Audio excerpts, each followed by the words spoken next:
क्या है। तो सुपर कूल्ड लिक्विड के बारे में अगर मैं आपको बताऊं क्या होता है, समझ लो एक बार, थोड़ा सा है। मतलब ये एक ऐसा लिक्विड होता है, देखो लिक्विड सब्सटेंस है, ठीक है ना, लेकिन ये 0 डिग्री सेल्सियस से नीचे पे माइनस में होता है इसका टेम्परेचर, ठीक है ना। इसका टेम्परेचर किस में होता है, माइनस। आपको पता है अगर 0 डिग्री सेल्सियस पे लेकर आ जाए वाटर को या किसी भी लिक्विड को, वाटर को 0 डिग्री सेल्सियस पे लेकर आए तो वो किस में बदल जाता है, आइस में। लेकिन इतनी सावधानी से कि उसको 0 डिग्री से भी नीचे लेके चले जाएंगे, कहां पर, माइनस में। कहां चले जाएंगे लेके इसको, माइनस में, बहुत सावधानी से इसी लिक्विड को, ठीक है। तो लिक्विड को कहां पे लेके चले गए भाई, इसको 0 डिग्री से कहां लेके चले गए, माइनस में, और जमने नहीं दिया, ठीक है ना। और इसे किस में नहीं बदलने दिया, आइस में नहीं बदलने दिया। तो इस तरह का जो लिक्विड होता है ना, इसे क्या कहते हैं, सुपर कूल्ड लिक्विड कहते हैं। कि जब किसी लिक्विड को इस तरीके से जो है जीरो से कहां ले जाए, माइनस की ओर ले जाए, कि वो जमे ना, वो क्या ना हो, जमे ना। मतलब जब आइस जम जाती है, बर्फ जम जाता है, तब उसे क्या कहते हैं, हम सुपर कूल्ड लिक्विड कहते हैं। इसकी खास बात बताऊं क्या होती है, अगर तुमने इसको हल्का सा भी टच कर दिया ना लिक्विड को, ऐसे तुमने यूं ऐसे टच कर दिया, पूरा एकदम जम जाएगा, एकदम 1 सेकंड से भी पहले सारा का सारा एक साथ जम जाएगा। हाँ, ये तो मैंने देखा नहीं, लेकिन हाँ एक मैंने, अच्छा अच्छा। तो ये इनके अंदर जो है ना काइनेटिक एनर्जी बहुत तेज हो रही है इनकी। तो जैसे ही तुम डिस्टर्ब करोगे ना इसके पार्टिकल्स को, तो तुमने तो बहुत सावधानी से कर रखा था ना इसको, तो एकदम से तुमने डिस्टर्ब करा तो एक पार्टिकल दूसरे में टक्कर मारेगा, ऐसा करके टक्कर मार मार के सारे एक दूसरे में एकदम सेकंड के हिसाब से क्या हो जाएंगे, जम जाएंगे, ठीक है। 1 सेकंड के हिसाब से जम जाएंगे। तो इस चीज का ध्यान रखना, ठीक है। ये सुपर कूल्ड लिक्विड है, पूछता कोई नहीं, बस ये ध्यान रखना है कि सुपर कूल्ड लिक्विड क्या है, ऐसा लिक्विड जिसे 0 से माइनस पे ले जाया जाए बिना जमे, ठीक है ना। 0 से कहां पे ले जाए, माइनस पे ले जाए बिना जमे। और अगर जमेगा तो कैसे जमेगा, वो टच करते ही जम जाएगा, पूरा का पूरा एक साथ टच करा तुमने पूरा जम जाएगा। एक मूवी थी एक्समैन नाम की, हॉलीवुड की, उसमें एक हीरो होता है, वो बर्फ जमा देता है पानी कैसे, तो उसमें बहुत बड़ा एक वो दिखाया फाउंटेन, जिसमें वो पानी डालता नहीं, वो फुहारा सा हुआ करे, देखा होगा तुमने। तो ऐसे उंगली लगावे हो उसमें और वो पूरा एकदम बर्फ में जम जा। तो हम तो वैसे ही सोचे थे, फिर बाद में मुझे पता चला एक्चुअल में वो वहां पर उन्होंने सुपर कूल्ड लिक्विड का यूज करा था। क्योंकि सुपर कूल्ड लिक्विड क्या हो, टच करते ही पूरा का पूरा क्या हो जाएगा, एकदम से जम जाएगा। तो वो लड़का जो है उसमें ऐसा टच करे अपनी फिंगर और वो पूरा का पूरा जम जा। वही सेम सिस्टम था वो सुपर कूल्ड लिक्विड वाला। धात्विक ठोस, तो वैसे तो ये पूछता नहीं आपसे कोई भी, धात्विक ठोस पता ही होगा सबको, धात्विक ठोस क्या होते हैं, ठीक है। पता है नहीं पता, ये बताओ पहले तो। अच्छा, पता भी नहीं, कैसी बात कर रहे। जितने भी डी ब्लॉक के एलिमेंट है, कौन से एलिमेंट है, डी ब्लॉक के एलिमेंट है, वो सभी धात्विक ठोस है। जैसा लोहा, जैसे कॉपर, जैसे जिंक, जैसे कोबाल्ट, जैसे निकिल, जैसे दुनिया भर के हैं, titanium, vanadium, V vanadium, T से टीआई से टाइटेनियम, वी से वेनेडियम, एस से स्केनेडियम, बहुत सारे हैं। मतलब जितनी भी धातु है ना, वो सारी किसी ठोस है, धात्विक, उन्हीं के तो नाम पे रखा गया है। दुनिया में जो धातु हैं वो धातु सारी के सारी कैसे ठोस है, धात्विक ठोस है। तो धातु कैसी ठोस है भाई, धात्विक ठोस है, ठीक है। नहीं, इनकी खास बात क्या होती है, इनकी दो खास बात होती है। नंबर एक तो इनमें मुक्त इलेक्ट्रॉन होते हैं। क्या होते हैं इनके अंदर, मुक्त इलेक्ट्रॉन होते हैं, मुक्त इलेक्ट्रॉनों की संख्या उपस्थित होती है। अब तुम कहोगे जी मुक्त इलेक्ट्रॉनों का यहाँ क्या तात्पर्य, मतलब इस बात से क्या संबंध है। चलो, ठोस के बारे में बताने की जरूरत तो नहीं, कल बता दिया था मैंने ठोस क्या होता है। ऐसे बताया था मैंने ठोस के बारे में कि एक तो इनके परमाणु के बीच में क्या नहीं होती भाई, जगह नहीं होती, कम जगह हो, ठीक है। नहीं, ऐसे ऐसे होना, बिल्कुल टाइट टाइट रहे इनके पार्टिकल इस तरीके से। ये तो यहाँ पर जो है ना, एक तो कल जैसे मैंने इन्हें बताया कि अंतरकाशीय स्थान जो है कम होता है। क्या होता है भाई यहाँ पर, अंतरकाशीय स्थान कम होगा। और उसके अलावा दूसरी चीज जो होती है, यहाँ पर एक बल होता है। क्या होता है यहाँ पर, एक बल, उसे बोलते हैं अंतराण्विक बल। क्या बोलते हैं भाई, अंतराण्विक बल। तो यहाँ पर वो अंतराण्विक बल जो है ना बहुत ही अधिक होता है। क्या होता है, बहुत ही अधिक होता है। यानी कि जो अणु है ये, इनके बीच में एक बल है, फोर्स, और वो बहुत ही ज्यादा मजबूत है, स्ट्रॉन्ग है, खींच रहा है एक दूसरे को पूरा मजबूती के साथ में, ठीक है। तो बल है एक तो स्ट्रांग, और दूसरा इनके बीच में जगह बहुत ही क्या है, स्पेस बहुत ही कम है, इसीलिए ठोस है। तो सभी धातु की शेप तो यही होगी, तरीका तो यही है बताने का कि धात्विक ठोस कैसे होते हैं। धात्विक ठोस में अंतराण्विक बल बहुत ज्यादा होता है तथा अंतरकाशीय स्थान बहुत ही कम होता है। ये सब क्या होते हैं, धात्विक ठोस होते हैं। तथा एक और पॉइंट नोट कर देंगे, इनमें मुक्त इलेक्ट्रॉनों की संख्या उपस्थित होती है। क्या लिखेंगे, इनमें मुक्त इलेक्ट्रॉनों की संख्या उपस्थित होती है।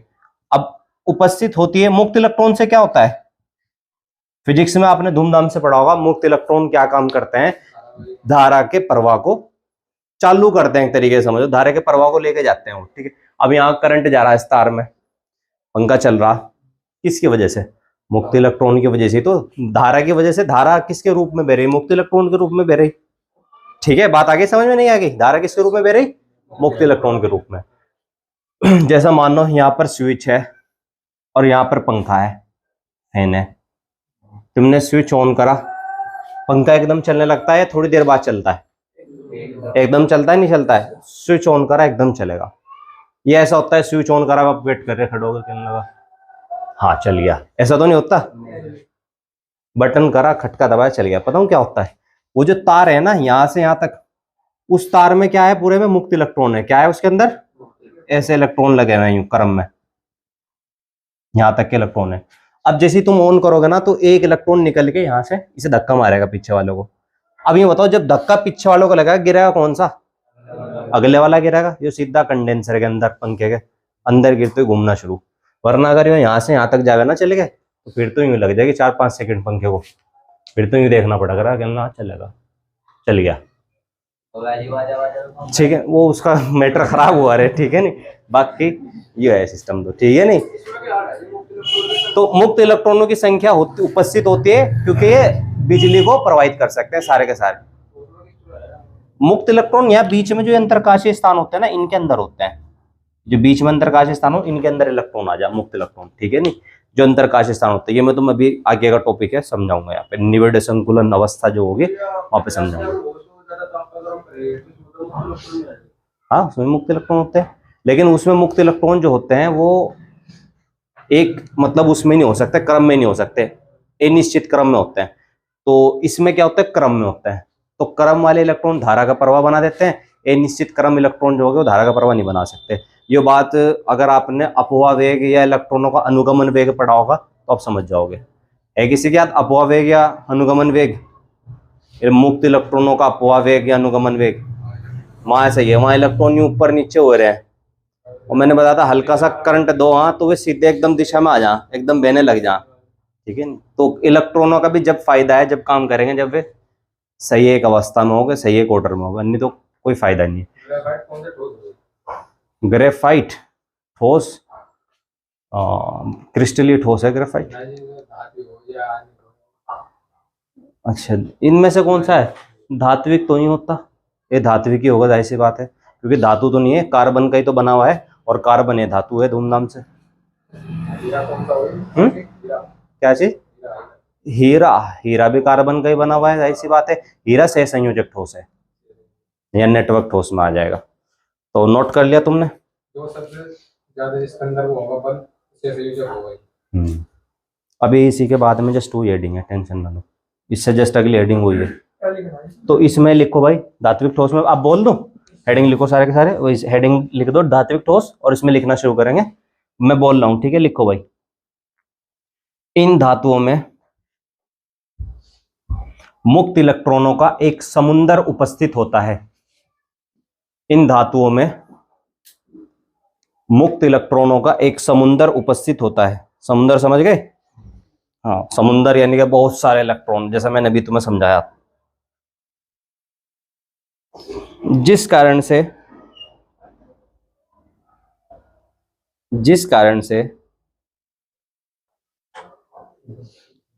हाँ उपस्थित होते हैं, लिख ले भाई, आगे लिखो, जिस कारण से ये विद्युत के सुचालक होते हैं, जिस कारण से ये विद्युत के सुचालक होते हैं।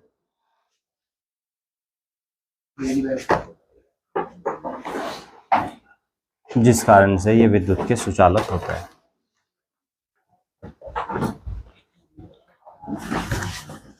लिख लिया भाई। देखो, इनमें अंतराण्विक बल भी अधिक होता है, इनमें अंतराण्विक बल भी अधिक होता है। उदाहरण लिखो अब इसके।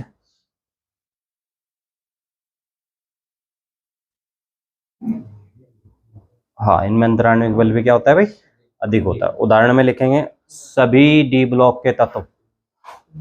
उदाहरण ये देखो, ये लिखे हुए सारे, ये उतार दो बस। FeCu, Zn, CuNi, Ti, V, Sc, ये लिख लो फटाफट उदाहरण में। ये वाले लोहा, तांबा, जस्ता है भाई, सभी डी ब्लॉक के तत्व वहाँ, और ये हैं सभी डी ब्लॉक के तत्व, मतलब ये उसके उदाहरण है कुछ डी ब्लॉक के, सभी डी ब्लॉक के तत्व, और ये थोड़े से उदाहरण है।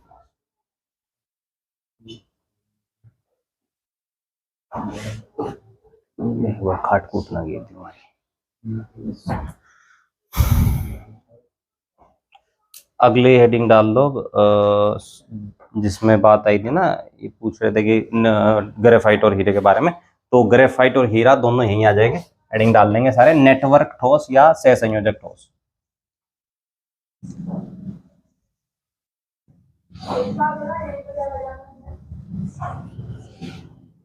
ये बनाने चाहेगा कोई तो बना लेगा नीचे वाला कोड। नेटवर्क ठोस या सहसंयोजक ठोस। नेटवर्क या सहसंयोजक, मतलब कोवलेंट सॉलिड।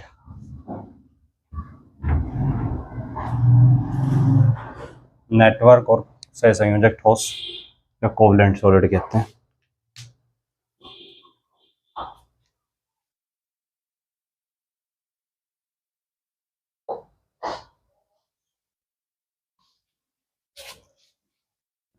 तो इन्हें नेटवर्क क्यों कहा गया, इस चीज के बारे में मैं आपको बताऊं।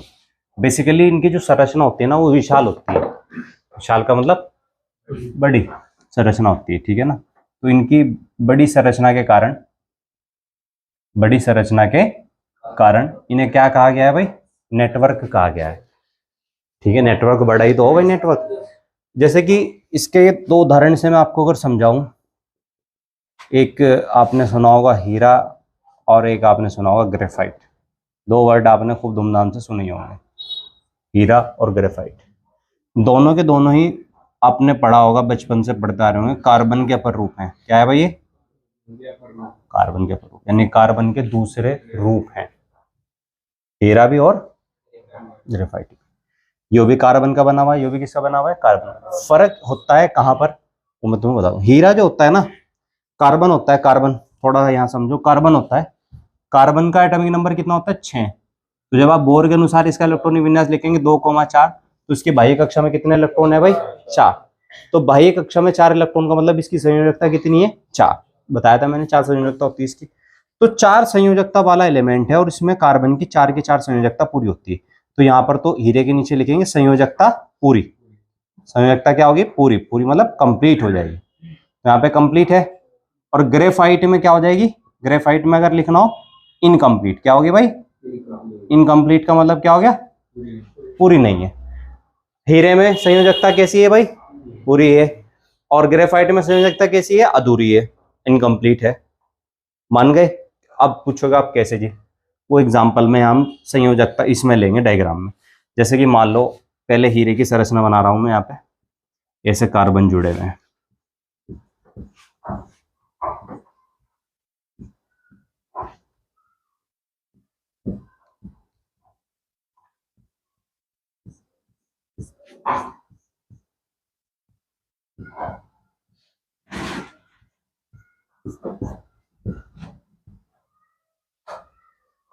एक दो तीन, तीन स्लाइड बहुत है।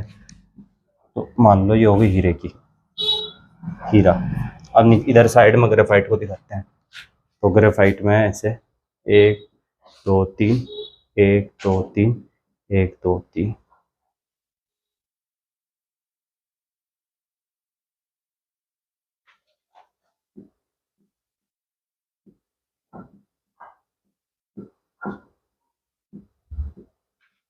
तो आप देख रहे होंगे बीच में जो कार्बन है यहाँ पर, इनकी संयोजकता पूरी नहीं हो रही। 1 2 3 एक खाली पड़ गई चौथी। इस वाले की देखो 1 2 3 एक क्या पड़ गई, खाली पड़ गई। इस वाले की देखो नीचे वाले की 1 2 और चलो 1 2 और इस वाले की 1 2, ठीक है। और इस वाले की 1 2 3 4, मतलब साइडों में तो पूरी मिलेगी। फिर वो वरना वो तो नहीं बनने का ना, नेटवर्क तो नहीं बनने का, जाल तो नहीं बनने का। लेकिन बीच में से आपको वैलेंसी क्या मिलेगी, इनकी कम मिलेगी, ठीक है ना।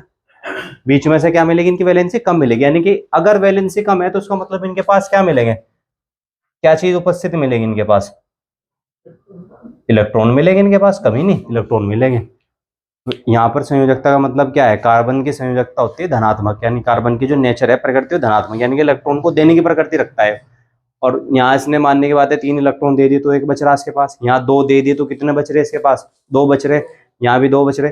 तो ये इलेक्ट्रॉन जो बच रहे हैं ना इसके पास, अब ये इलेक्ट्रॉन की वजह से इनमें एक स्लाइड बन गई इस तरीके से। तो ये इनकी जो स्लाइड है ना, जैसे कि ये ऊपर वाली स्लाइड, देखिए नीचे वाली स्लाइड, ये एक दूसरे के ऊपर स्लिप हो सके। किसकी मदद से हो सके स्लिप, इलेक्ट्रॉन की मदद से। किसकी मदद से हो सके स्लिप, ये इलेक्ट्रॉन की मदद से। स्लिप होने का मतलब ये नहीं है कि जैसा तुम सोच रहे होंगे, जैसा तुमने उसमें यूं आते होंगे, वो होता है नहीं, क्या बोल रहे हो, जो स्विमिंग पूल में आवे ऊपर से लेट सी के छट दनी से पानी के अंदर, वो वाला स्लिप नहीं। स्लिप होने का मतलब इन द सेंस है कि यहाँ पर करंट जैसा आवेगा ना, वो निकल जाएगा, स्लिप हो जाएगा। जब करंट दिया तुमने उसको, तो करंट जो है ना ऐसे स्लिप हो जाएगा। स्लिप क्यों हो जाएगा, क्योंकि इसके अंदर क्या है भाई, मुक्त इलेक्ट्रॉन है। और मैंने तुम्हें एक चीज बताई थी, करंट को बहने के लिए जो एक पैमाना है या पैरामीटर है, वो करंट है। वो क्या चीज है, करंट। अगर करंट होगा तो इलेक्ट्रॉन, अगर मुक्त इलेक्ट्रॉन होगा तो करंट क्या हो जाएगा उसमें, को बह जाएगा, निकल जाएगा। और नहीं होने का मुक्त इलेक्ट्रॉन तो रुक जाएगा। अब जैसा ही तुमने यहाँ करंट दिया, इसको करंट दिया, यूँ बताओ उसमें कहाँ को करंट निकलेगा, बस 4 की 4 संयोजकता पूरी नहीं हो रही क्या, 1 2 3 4, इसकी देखो 1 2 3 4, इस वाले की देखो नीचे वाले की 1 2 3 4, इसकी देखो 1 2 3 4। तो सबकी संयोजकता क्या बन रही भाई, पूरी बन रही है, ठीक है। हाँ जाहिर सी बात है सुचालक हो जाएगा। अब तुम बताओ मुझे, यहाँ पर ग्रेफाइट सुचालक होगा या कुचालक होगा, सुचालक होगा। अच्छा अब मैं किसी एक से पूछूंगा क्यों होगा, ठीक है, जवाब देना किसी एक से, जो भी पता होगा तुम बताइए, कोई दिक्कत नहीं है। तुम बताओ भाई। करंट चला जाता है, क्यों जाता है, बस वो पूछ, इलेक्ट्रॉन की वजह, ठीक है। आप बताइए, बात सही बताइए या गलत बताइए। बिल्कुल सही है आपके हिसाब से, आपके हिसाब से उनकी बात सही है। सहमत हो, सहमति, सहमत हो उनकी बात से। आप कुछ मॉडिफाइड करना चाहता है कोई इस बात में, मुक्त इलेक्ट्रॉनों के अलावा कुछ और मॉडिफाइड, कोई नई बात बताना चाहते हो, ऐड करना चाहते हो, या इनकी बात परफेक्ट है। बात बिल्कुल 100 के 100% जो है ना इनकी सही है। क्योंकि यहाँ पर क्या दिखाई दे रहे हैं हमें, बीच में मुक्त इलेक्ट्रॉन दिखाई दे रहे हैं, बस खत्म होगी बात। मुक्त इलेक्ट्रॉन दिखाई दे रहे तो धारा एकदम से क्या हो जाएगी, इसमें हो जाएगी प्रवाह, स्लिप हो जाएगी। क्या हो जाएगी, यहाँ से स्लिप हो जाएगी। स्लिप का मतलब ये तो निकलना, तो निकल जाएगी। और यहाँ से हो जाएगी। अगर किसी से मैं पूछूं कि क्यों नहीं होने की, तुम बताओ क्यों नहीं होने की भाई, इसमें क्यों नहीं होने की, कार्बन की संख्या पूरी है। आप बताओ, सही कह रहे, सही कह रहे, आप बताइए सही कह रहे, नहीं सही नहीं कह रहे, आप बताइए सही कह रहे थे या नहीं कह रहे थे, बस इतना ही बताना, हाँ या ना। हाँ एक हिसाब से सही है, चलो जी आपके हिसाब से सही है, सही नहीं है, गलत है, सही है, सही सही गलत, गलत वाले 1 2 3, 3 गलत वाले हैं। अब इन गलत वालों से पूछूंगा कि गलत क्यों है, तुम बताओ गलत क्यों है।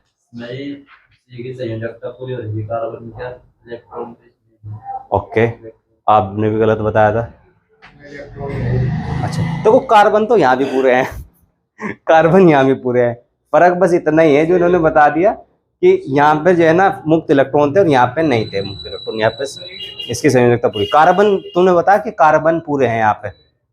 हालांकि मैं समझ गया था तुम्हारे अंदर की भावना क्या थी, बोलने का तरीका गलत था, और सारों की भावनाओं से जुड़ गई सारों की भावना किससे जुड़ गई, भावनाओं से जुड़ गई। कहने लगा अरे सही तो बता रहा, कार्बन पूरे हैं, कार्बन की संयोजकता पूरी है, वर्ड छोड़ दिया तुमने, सही बोल दिया, ठीक है नहीं।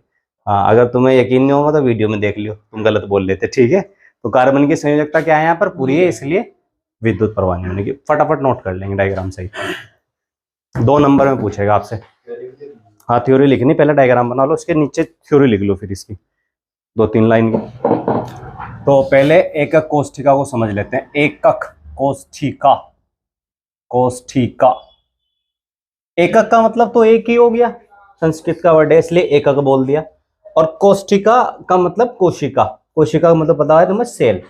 ठीक है, तो इसे यूनिट सेल कहते हैं इंग्लिश में। इंग्लिश में इसका नाम बहुत जरूरी है, आपको पता होना चाहिए। ठीक है, यूनिट सेल कहते हैं इसको। अब ध्यान से देखिएगा।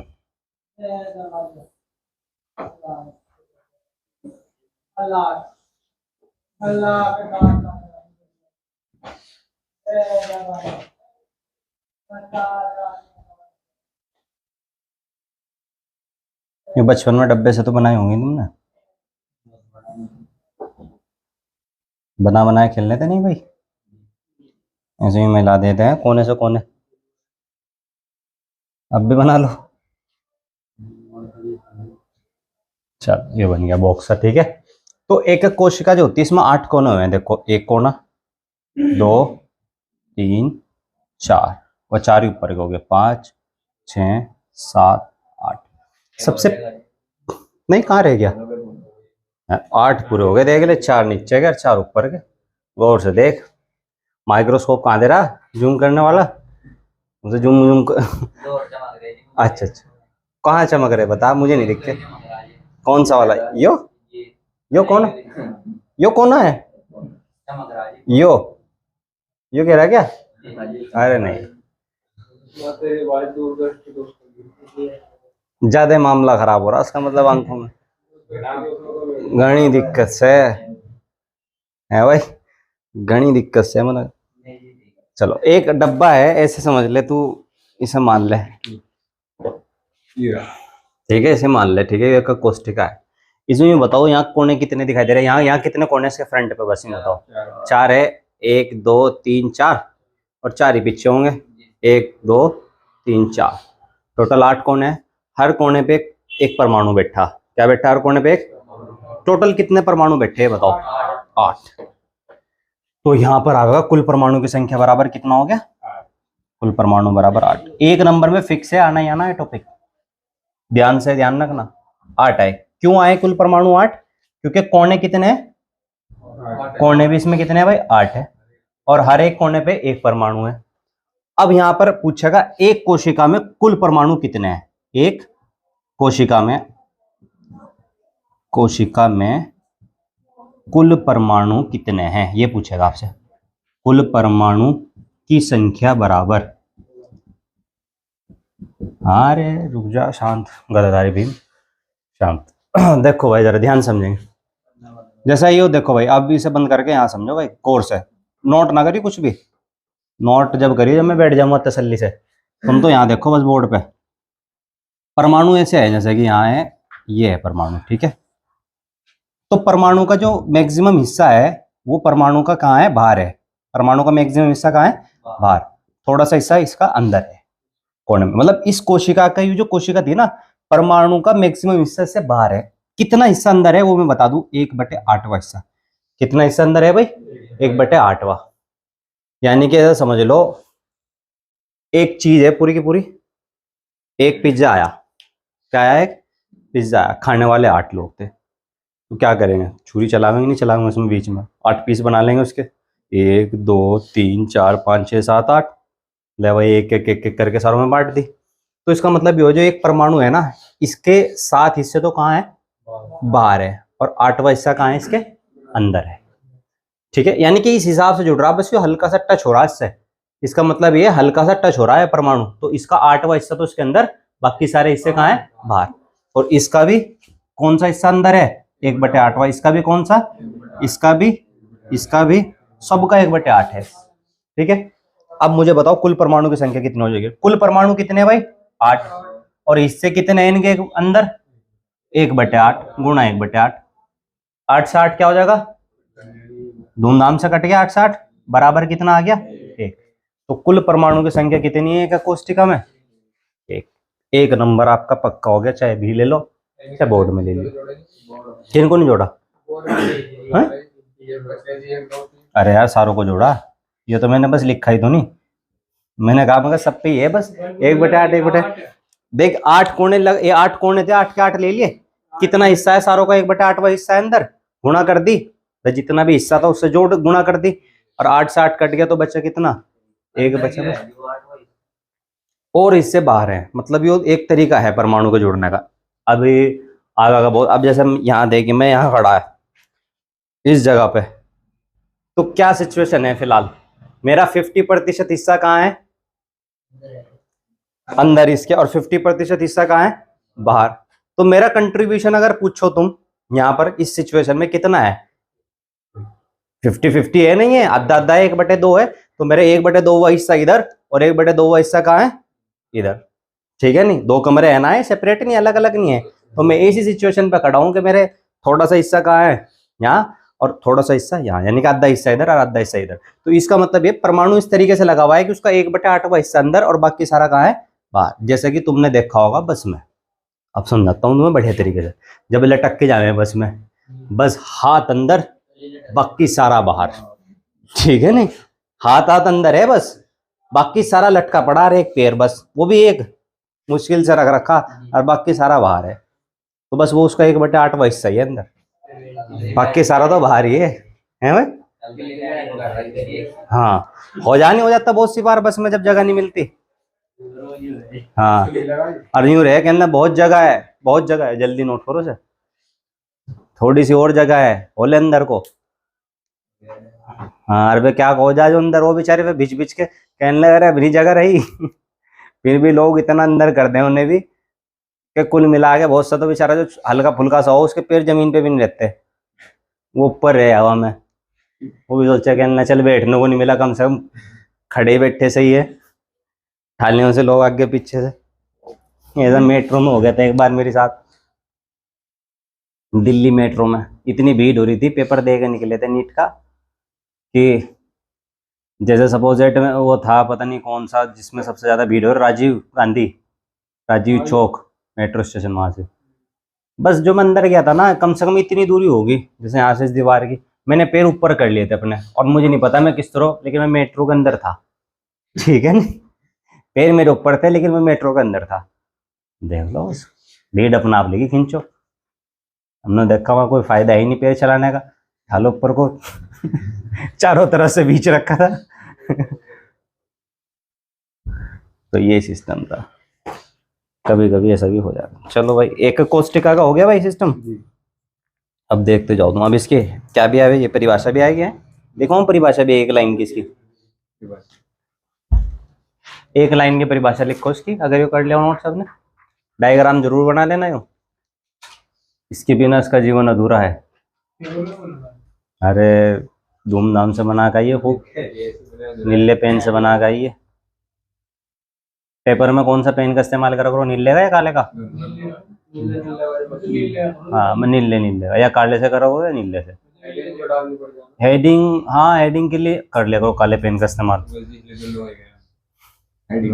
या जो बहुत से बच्चों को एक ही पेन मुश्किल से मिले, वो बार पूछो जाके से एक एक्स्ट्रा पेन पड़ा गया ठीक है नहीं, तो उनके लिए समाधान है कि जब वो हेडिंग डाल लग रहे ना, तो नीचे लाइन खींच ले करो यूं करके, जहाँ हेडिंग वगैरह, ठीक है नहीं, डबल लाइन से खींच ले करो, एक ही पेन से काम चल जा।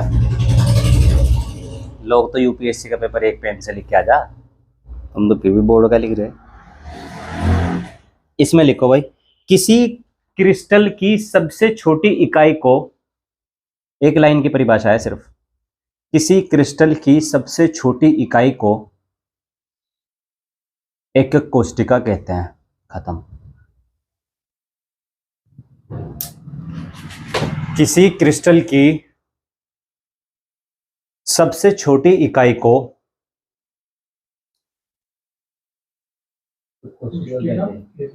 एकक कोष्टिका कहते हैं। क्या बात है भाई, क्या बात है भाई, इसमें तो खुद परमाणु लग रहे हैं, परमाणु से कहाँ छोटी हो जाएगी, 8 लग रहे हैं, भले एक ही परमाणु आ रहा, टोटल अंदर कंट्रीब्यूशन एक ही परमाणु का बैठ रहा, लेकिन परमाणु से छोटी नहीं होने की। कोशिका परमाणु से ही मिलकर बनती है। केमिस्ट्री पढ़ा रहा, लेकिन मैं तुम्हें बता सकता हूँ ये बात। सबसे पहले एक वैज्ञानिक थे, आपने सुना भी होगा उनका नाम, वो दिया नहीं रहेगा, जिन्होंने वो बताया था कि परमाणु का मॉडल बताया था उन्होंने, नाम मेरे उनका एग्जैक्ट ध्यान नहीं आ रहा, उन्होंने कहा था तरबूज की तरह है कि जैसा अंदर जो बीज है, तो उसने बताया कि वह तो इलेक्ट्रॉन है। हाँ हाँ, जे थॉमसन, शायद थॉमसन का मॉडल है। और कहा उसने जो बाहर वो है, वो जो होता नहीं, वो क्या बोल रहे हैं उसको, तरबूज के ऊपर का बक्कल, वो कहने लगा वो ऐसा स्पेयर है जिसमें प्रोटॉन भरे हुए हैं, ठीक है नहीं। उससे भी पहले एक आया था वैज्ञानिक, उसने क्या कहा था कि परमाणु एक अविभाज्य इकाई है। उसने बताऊं क्या क्या परिभाषा दी थी, मतलब बहुत ही बड़े बेकारे बेकारे वैज्ञानिक आए पहले। उसने कहा एटम क्या है, जिसकी स्पेलिंग एटम, देखो कुछ भी परिभाषा बताऊं किस तरह बने, देखो इस तरह बने। उसने कहा ए मतलब तो होता है नॉट, आज तक तुमने सुना है का मतलब नॉट हो, और टॉम का मतलब हो डिविजिबल, देखियो किसी परिभाषा दे गया था। नॉट का मतलब नहीं, डिविजिबल का मतलब विभाज्य, पूरे को जोड़ के देखो, विभाज्य नहीं, विभाज्य का मतलब जिसे बांटा ना जा सके, जिसे तोड़ा ना जा सके। एटम ऐसी इकाई है जिसे तोड़ा ना जा सके, यूं कह के मर गया। फिर इसके बाद में इसके फूफा ताया चाचा आए, या थॉमसन आया, जेम्स चैडविक आया, ठीक है नहीं, और गोल्ड स्टीन आया। उन्होंने बताया नहीं भाई, दुनिया में एक और चीज़, 3 चीज़ें और भी है, इलेक्ट्रॉन है, प्रोटॉन है, और क्या भी है, न्यूट्रॉन भी है। बहुत सालों तक तो लोग इसी की बात को सही मानते रहे कि हाँ यही सबसे छोटी चीज़ है। फिर पता चला नहीं, एटम तो विभाज्य है, एटम के अंदर इलेक्ट्रॉन भी हो गए, प्रोटॉन भी हो, और क्या भी हो गए, न्यूट्रॉन भी हो गए। हटा दिए भाई एक बार भाई, जब तू ही चला जा जम मिठा, ये तो रख ले अपनी। अब कुछ नहीं भाई, कॉपी भी ले गया साथ में।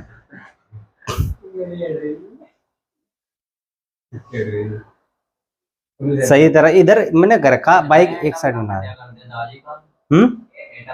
हाँ क्या चीज,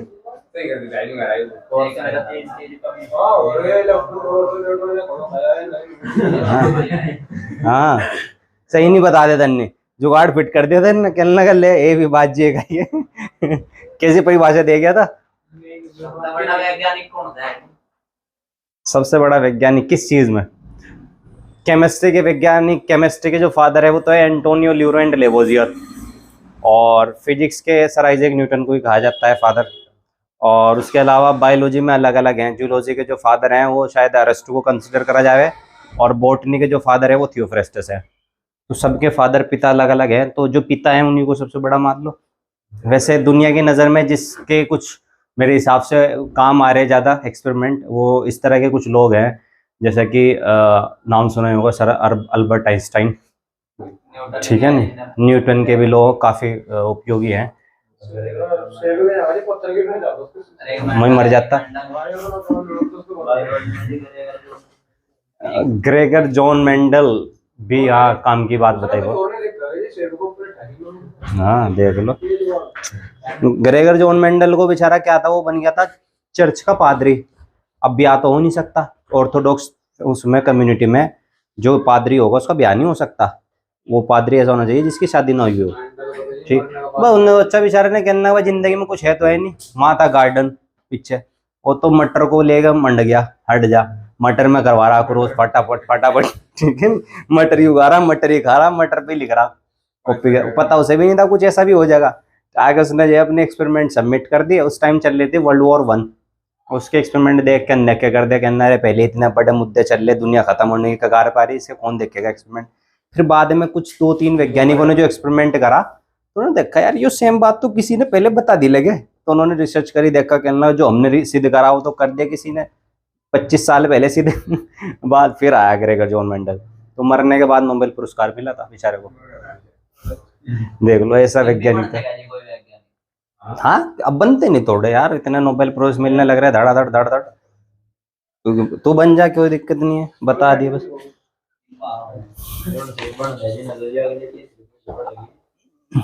हाँ अब है भाई क्रिस्टल जालक है, क्रिस्टल जालक डाल दो हेडिंग, क्रिस्टल जालक तो जब ऐसी बात है।